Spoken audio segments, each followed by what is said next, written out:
اعوذ باللہ من الشیطان الرجیم بسم اللہ الرحمن الرحیم رب اشرح لی صدری ویسر لی امری واحلل عقدۃ من لسانی یفقہوا قولی۔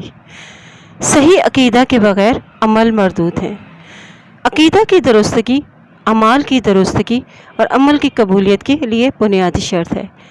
بڑے سے بڑا عمل بھی اللہ کی بارگاہ میں قبولیت کا درجہ نہیں پا سکتا جب تک کہ اس میں عمل کی بنیاد صحیح اسلامی عقیدے پر نہ رکھی گئی ہو۔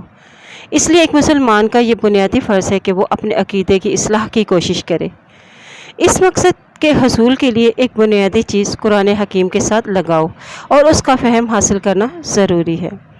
ضروری ہے کہ قرآن حکیم کا ترجمے کے ساتھ مطالعہ کیا جائے تاکہ ہمیں یہ معلوم ہو سکے کہ اللہ رب العزت نے اپنی اس عظیم کتاب میں ہمارے لیے کیا احکامات نازل فرمائے ہیں، اور اس کے ساتھ ساتھ کتب احادیث بخاری مسلم کا بھی مطالعہ کیا جائے اور بھی دیکھیں کہ آیا ہمیں نبی پاک صلی اللہ علیہ وسلم کے مطابق عمل کر رہے ہیں یا خلاف سنت طریقوں پر چل رہے ہیں۔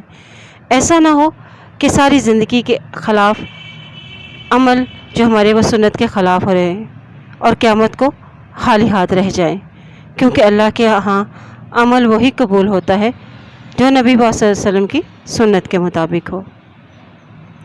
اللہ تعالیٰ سے دعا ہے کہ اللہ تعالیٰ ہمیں قرآن و حدیث پر عمل کرنے کی توفیق عطا فرمائے۔ آمین یا رب العالمین۔